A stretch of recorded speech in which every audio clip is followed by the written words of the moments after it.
Hi, it's Kelsey with Junk Journal Magic, and I'm about to recap the last half of my Curiosiprompt pieces for a cabinet of Curiosiprompts hosted by Tiff at Amethyst Raven 342 and Priscilla at Release the Craftin'. We had 31 words, old words, some never used anymore. We went in, and each day we took one word and made some sort of art piece, junk journal piece, whatever, to go with the term. So I've already done the first half. I'll link to that, a recap below. And there are 4 pieces that aren't here. I sent somebody for her birthday, and there will be a link below to her video where she opened it, and you can see all 4 pieces in that little short video. Excuse me. Day 18 was Malefic. Think of like maleficent, malefic, and it's a harmful, damaging, or causing ill effects. It's an adjective. It's not necessarily evil, more like troublesome influence. Excuse me. Each of these pieces has a short that explains everything about it, or at least what I could remember when I was doing this very short video, like 1-minute video. You can go watch that to see more. And then I had, this was for the first half, but I also had number 19. I went ahead and sewed it into this book. It's Mazarine, a dark blue color, rich blue or reddish blue color. And this piece has all those tones in there. It has a short too where it wasn't even sewn, because this particular paper I made for my journals, my moon journal and the companion journal, it's got a black acrylic coating on Amazon brown packaging paper. So you can see down here, there's some I didn't coat very well, which is a good thing because the Fabri-Tac can't grab this surface. And I've never had anything that Fabri-Tac wouldn't stick to. So I had to leave it alone and sew it in when I got ready to put these pages in this book. It's my book that's going to have my stories associated with the moon and the night sky. The other book is more like the hard facts, the observable pattern sort of thing. So, okay, we're done with that. Let me stick this back in here. And I'm going to move it aside for, that was number 12. No, that wasn't 12. That was number 19. We're now on 20. With 20 here, I had entomology, the branch of zoology concerned with the study of insects. And I went with night insects, the nocturnal ones. I chose a lunar moth and a firefly. And then I had a little space for journaling. Wherever it ends up, I can use it.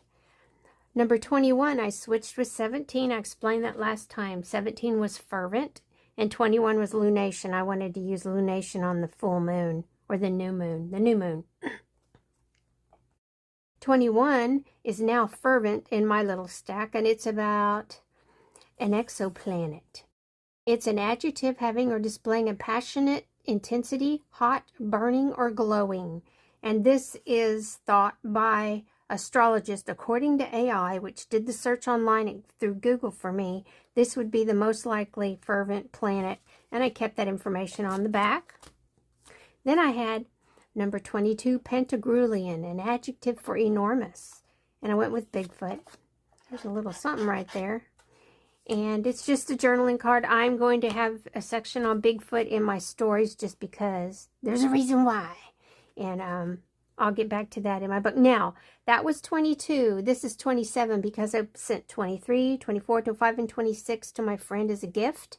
So I will have that little link to her short post for Happy Mail in the description box below. Number 27 is mirabilia, a noun for the odd, uncanny, and inexplicable. And of course, that's Bigfoot. And I explained why he was classified that way in my short on mirabilia. Now, number 28 was solasta, an adjective for luminous and shining.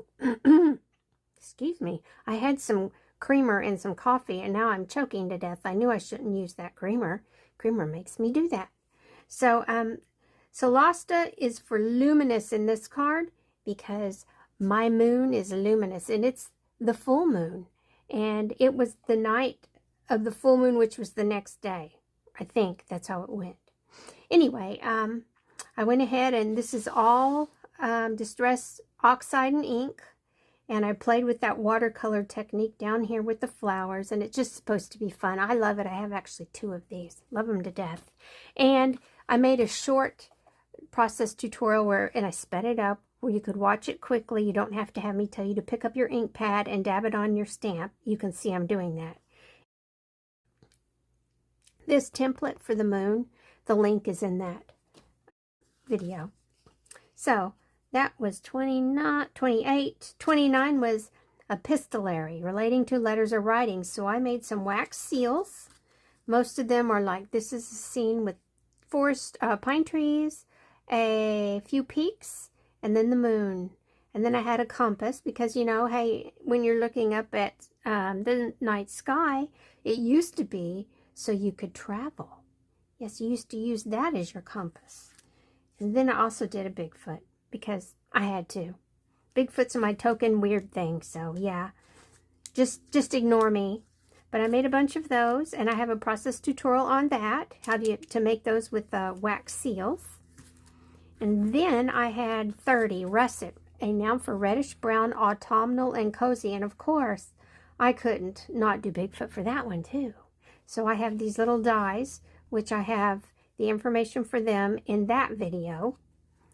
And then this is 31, lichenous, an adjective covered in or resembling lichen.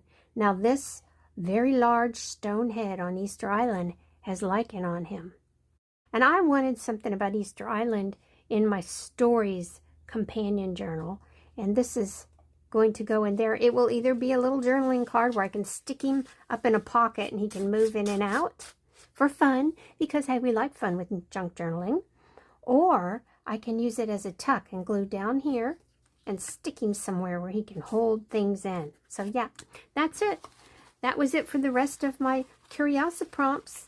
They were intended to be something I could use in all of my new journals I'm playing with this year that started with the Moon Journal. And I'm sure there will be a few more companion journals because there's just so much I keep coming across that I need to keep up with for detail.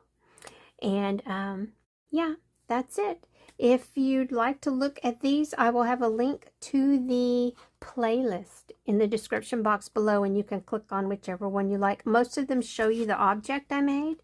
Some of them just show you where to go, this thing.